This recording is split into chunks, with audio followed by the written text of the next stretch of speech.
To be sure you never miss a Tech Ninja video, tap on the bell icon right next to subscribe. This is the Pixel 2 XL, Google's latest flagship phone. And let me tell you, this phone is a big deal. Google created this Pixel lineup to provide a premium phone experience at a premium price. Let's get this out of the way. This phone is expensive, but does this expensive experience equate to a good phone? I'm Kevin the Tech Ninja. Let's find out. Alright guys, this is the Pixel 2 XL. Now through carriers, it's only available through Verizon. It's a Verizon exclusive, but you can also purchase Unlock 2 if you go down that route. The Pixel is a great looking phone. I'm sure a lot of people may not agree with this. However, I think it looks great. Since Samsung brought you a nearly bezel-less phone, people now think that's status quo. But you know, I'd rather have front-facing speakers and a little bit of bezel, but that's just me. And the Pixel gives you front-facing speakers and they sound good. The Pixel 2 XL is a 6-inch phone. It has Quad HD resolution that's on by default. The screen to body ratio is 76%, which is mind-blowing for a phone with front speakers. If you take a look at the LG V30, which has a body ratio of 81%, and then you look at the Note 8 with the body ratio of 83%, you'll see that the XL does a great job at squeezing those speakers in just a tiny frame. Now the screen and the back top portion has Gorilla Glass 5, and my experience with Gorilla Glass 5 is that it's prone to scratch. Now that is the latest and greatest from Gorilla Glass, so that's pretty much what you're gonna be stuck with all new phones.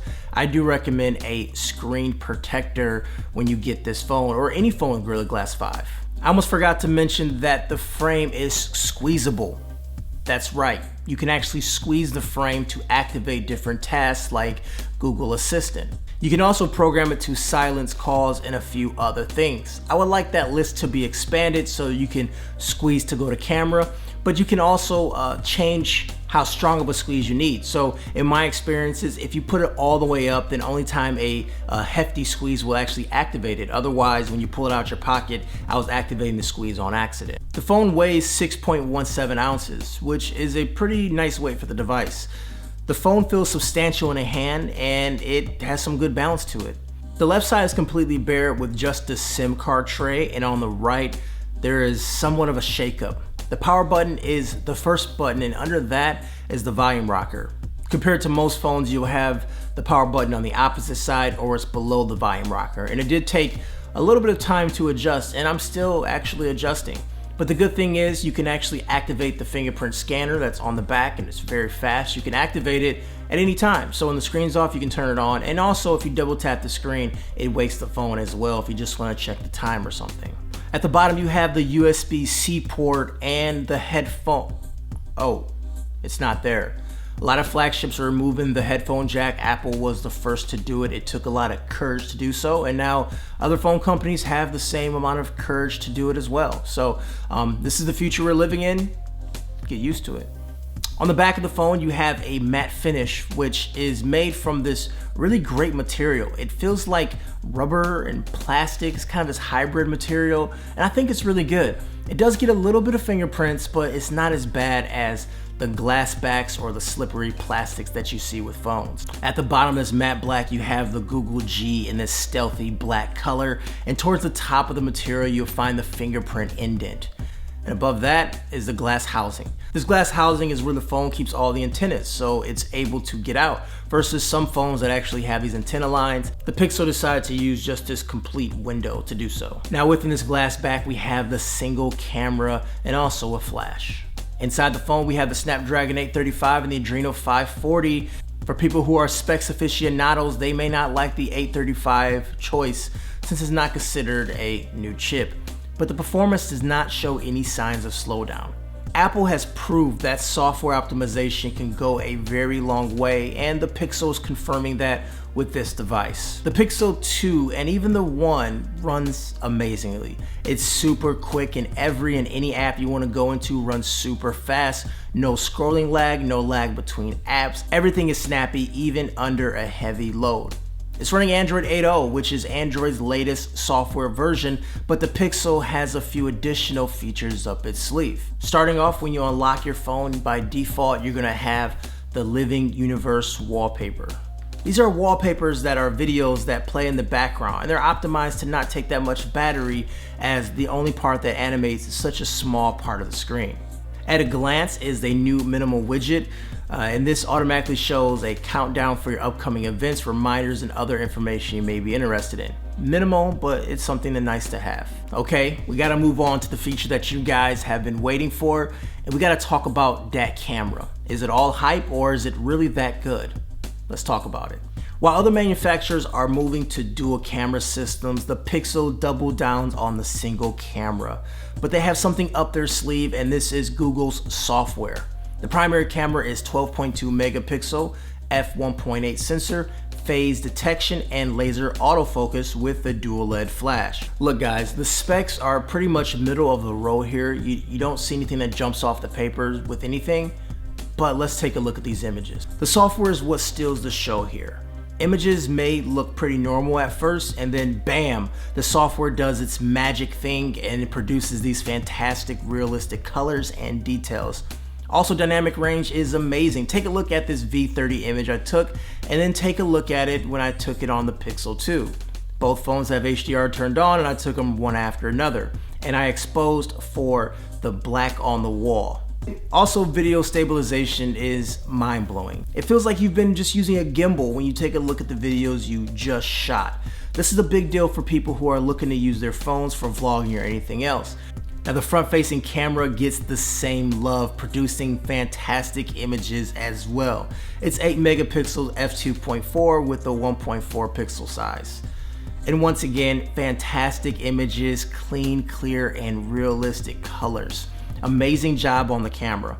If you want to know more about the camera, I did a front-facing camera review that's on my channel right now. Click up top or hit the link down below to the Pixel playlist to see those videos. Now, I think a lot of people have questions about the portrait mode because it has the front-facing portrait mode and the back portrait mode as well.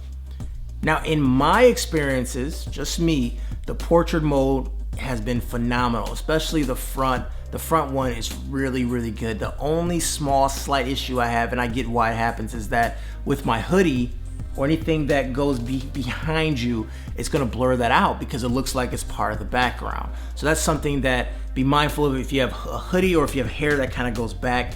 It's a very sharp blur, so it may grab your hoodie or anything like that.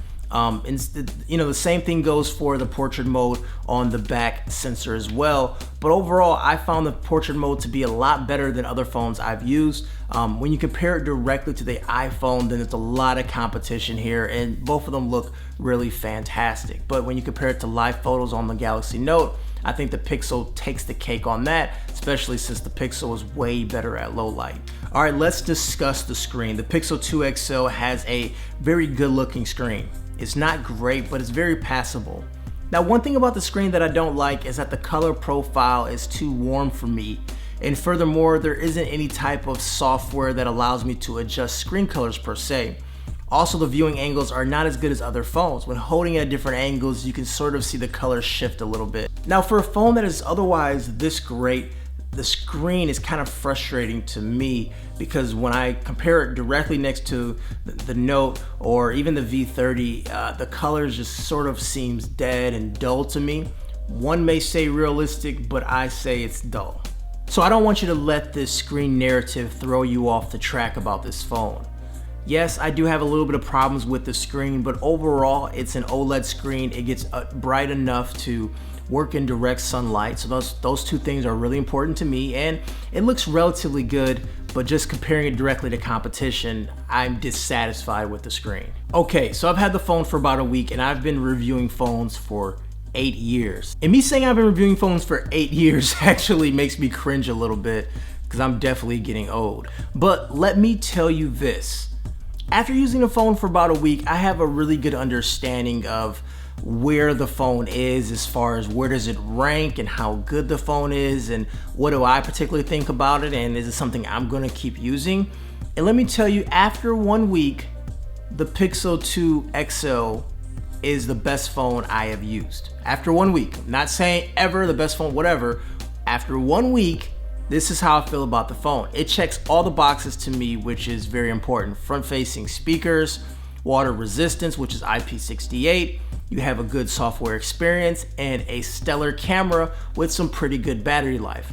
Now, I didn't discuss battery life all the way yet because I was doing some hardcore testing with the phone. I didn't get a chance to do a full cycle yet just because of the way I've been using it, but it is a larger battery than what you see on the Note.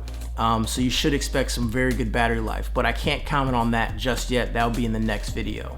So let's take a quick dive into the price. After taxes, you're gonna pay nearly $1,000 for this phone USD, and that's comparable to the iPhone 10, that's comparable to the Note 8, but at the same time, does this phone stand up to those phones? And I definitely think yes. The Pixel 2 versus Note comparison is linked below, you can check that out.